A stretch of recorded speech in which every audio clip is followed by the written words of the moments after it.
Screaming sideways through the long arcing bends of Snow Mountain Sprint, my front tyres flirted incessantly with the densely packed snow at the side of the road, but such is the precision of the controls that they never so much as kissed. My first few events in Arcade Racer Inertial Drift were joyfully effortless, as I threw my car sideways around corner after corner. It makes a great first impression, but beyond the initial rush of unadulterated high-speed thrills, it soon reveals itself to also have the depth to go the distance.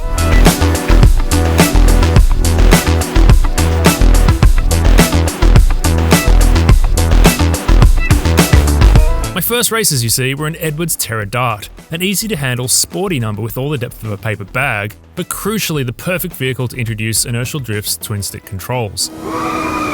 Yes, in this racer you steer with the left stick but control your car's drift with the right, allowing you to make separate adjustments on the fly to adjust the angle on your car as you slide, while also shifting it on track, letting you hold the perfect line on basically any curve or glide neatly through any corner. It's a game changer. The Dart is the purest, simplest expression of this. You basically just jam down the accelerator and attack each corner with twin stick to abandon. And if you need to hit a really aggressive angle, a tap on the brake will swing the back end out further. Edwards Dart, however, is just the beginning. Each vehicle in Inertial Drift's 16-car roster feels distinct and requires a specific approach to master. Corey's HPE Katana, for instance, needs you to ease off the throttle to get any kind of angle on a drift, and straightens up when you hit the brake, so it's all about feathering the accelerator as needed and finessing the sticks through corners. Each vehicle has its own nuances and learning curve. Seth's Coda Soprano is extremely slow building up speed, which means every mistake is costly, but it's the fastest car in the game when it gets going. It's thrilling learning how to drop your acceleration and find precisely the right drifting line to maintain momentum through corners. Gunner's Roton 7D, on the other hand, has a stack of raw power and drifts on the brake, so feels super twitchy, swinging out wide at the lightest touch. It's difficult to get a feel for, particularly on sharp corners that can leave you spinning out entirely if not deftly handled. And then there's Samira's HPE Jester, which doesn't want to grip ever. It's all drifting all the time. As you've no doubt noted, each car is tied to a specific character, and you'll get to know this cast as you progress through the story mode. The 4 selectable characters and their cars gave me a really good taste of what Inertial Drift's racing mechanics have to offer, and the game cleverly uses its dialogue and challenges to teach lessons about how each car handles. Challenge mode does something similar with bespoke vehicle-specific events that then unlock them for use in other modes.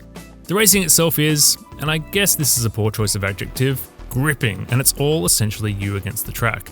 Even when you're directly racing another character, your car phases safely through theirs. The chase cam presentation is also on lock, but the cars look great on track and the sense of speed is still intense, even from that vantage point. The story mode only encompasses 5 destinations, but each is gratifyingly distinct. City Skylink, for instance, is a dense metropolis with wide freeways, long curving tunnels, and technical street sections. Whereas Sunset Sea Circuit takes you from the beach up into the mountains as you hurtle along narrow, sweeping roads, zigzag through a downhill slalom, and screech around a series of switchbacks.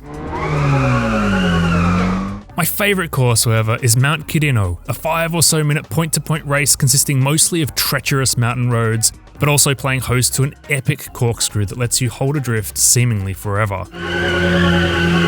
As you gun through this gauntlet, you'll go through an ancient forest lit by lanterns and studded by impossibly large trees, down mountain slopes with purple-hued stars and a sliver of moon framing the night sky, and then emerge to race along a series of ridges with the city on the horizon. I'm not in love with Inertial Drift's cel-shaded vaporwave aesthetic in general, but it certainly has its moments. The courses covered off in the story mode are only a slice of what is available in other modes. There are 20 course configurations in all, spanning point-to-point races and circuits, and including both forward and reverse options for each. The best place to practice these is the arcade mode, where you can also test your mettle against the fastest times posted by players around the world. Learning courses in arcade then flows through the Grand Prix, in which each car has a custom set of events to complete, with 3 failed attempts sending you back to the start. Toss in online multiplayer and split screen, and there's actually a surprising amount of racing to be found in Inertial Drift.